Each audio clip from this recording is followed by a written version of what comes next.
This is Tank's Vlog for April 4th, 2018. As the NHL season winds down, the Devils are getting closer to getting into the playoffs. On Tuesday, they did their part.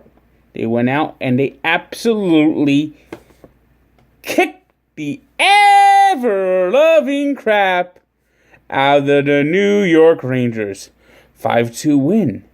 As Taylor Hall got 2 goals, 2 assists, as he continues to make his case to be the MVP of the NHL. Now the Devils, with their win, plus a loss by the Flyers to the Islanders, are now the top wildcard team in the East. Yet the playoffs are still not a certainty. They still need either one win or one Panther loss. The Panthers kept their playoff hopes alive, beating the Predators 2-1. Now, all the Devils need to do is win one of their last 2 or have the Panthers lose one of their last 3.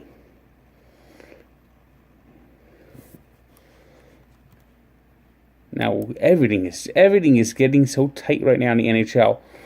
The top spot in the Atlantic Division, which will be top spot overall in the Eastern Conference, is now between the Bruins and the Lightning. The Bruins lost on Tuesday to the Lightning 4-0. Now, they're in a flat-footed tie, though the Bruins have a game in hand.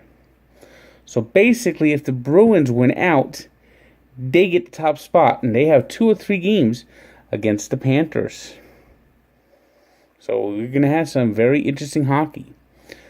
The Columbus Blue Jackets, they rallied today and moved closer to clinching a playoff berth, beating the Red Wings in overtime 5-4. The Winnipeg Jets got their 50th win of the year, and kept a little pressure on the Predators. They have a good shot maybe at getting the President's Trophy and winning the best record in the West. They're only 3 points back, but they need the Predators to lose every game and they need to win every game. I mean, this is nitty-gritty time. And they needed overtime to beat the Canadiens 4-4. The Vegas Golden Knights beat the Canucks in overtime 5-4. They've already clinched the Pacific Division title, and they could still get the President's Trophy. Unreal when you think that they're an expansion team. Unreal. Sharks are struggling down the stretch. They lost the 4th straight, and all of a sudden their second spot in the Pacific is at risk.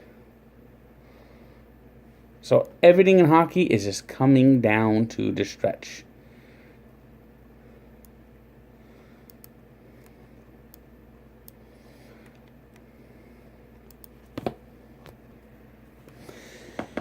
NBA is also in its final stretch drive.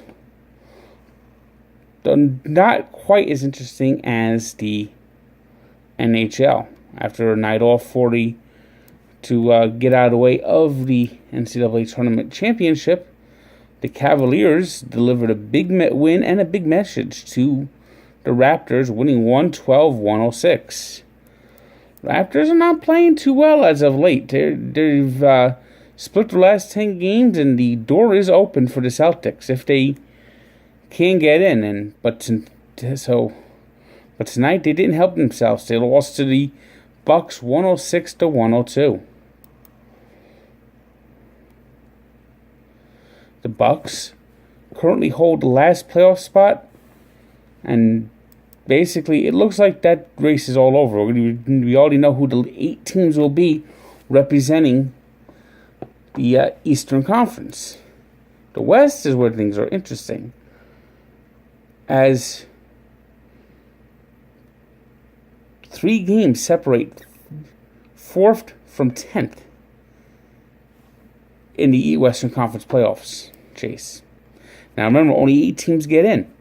And the Warriors today got a nice win, 111-107. That puts a little hurt on the Thunder, who are 45-34. Rockets already have the top speed. Beat the Wizards 120-104. Bulls and Hornets, 2 teams out of it, met with the Bulls winning 121-14. The Heat beat the Hawks 101-98. The Clippers beat the Spurs 113-110. That's one thing that will tighten up the race. The Magic beat the Knicks 97-73.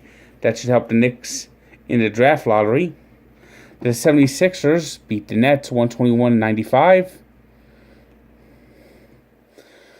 The Trailblazers with a stunning loss to the Mavericks. Trailblazers, though, have a playoff spot locked up and are pretty much clinched in that third position. The Nuggets beat the Pacers. That's going to make things interesting. Right now, the Nuggets are a half game out of the 8th spot. The Jazz beat the Lakers. That keeps them in the playoff hunt. The Jazz right now would be the 4th seed at 45-33. So that's where your interesting races are. The Western Conference. Yankees finally played their home opener today. And Giancarlo Stanton got booed. He struck out 5 times. But Didi Gregorius to the rescue. 2 home runs, 2 3-run homers, 8 RBI. Big day for Didi Gregorius. The Mets, meanwhile, got a terrific start from Matt Harvey. He went 5, only allowed 1 hit. They took him out of the game. This is to keep his head straight. They didn't want him to maybe the 6th inning implode. Just get his head straight. That's the number 1 goal right now for Matt Harvey. Mets would win the game 2-0 thanks to a Todd Frazier double. And he later came around and scored the second run on a base hit by Travis d'Arnaud. The Angels beat the Indians 13-2. Ohtani's continued to impress. Today he hit his first Major League home run. It was the Rangers 4-1 over the Athletics. The Padres got a 3 home runs from Christian Valbuena. Beat the Rockies 8-4. It was the Royals 1-0 over the Tigers. The Mariners 6-4 over the Giants. 4-2 Red Sox over the Marlins. 14-5, the Blue Jays beat the White Sox. Bryce Harper continues to match the ball, but today it didn't matter. Braves beat the Nationals 18-6, handing Washington their first loss of the year. The Brewers got back-to-back home runs in the 9th inning to come back and beat the Cardinals 5-4. The Astros beat the Orioles 10-6, and the Diamondbacks beat the Dodgers 6-1, while Reds and Cubs were rained out. Today's 3 stars are Didi Gregorius of the Yankees, Christian Valbuena of the Padres, and Russell Westbrook, who had 44 points, 16 rebounds, 6 assists, as the Thunder were beaten by the Warriors. Today's birthday shout-out goes to former Raiders coach Jack Del Rio, who turns 55. One time he was a good linebacker for the Cowboys, too. We'll see if he ever gets another chance to coach in the NFL. And we take a look back to 1988 with Danny and the Miracles, when Danny Manning took Kansas on a surprise run to the NCAA championship, upsetting Oklahoma. So check that full story out at Barstool Sports and Sports Encyclopedia, where sports history lives. Good day.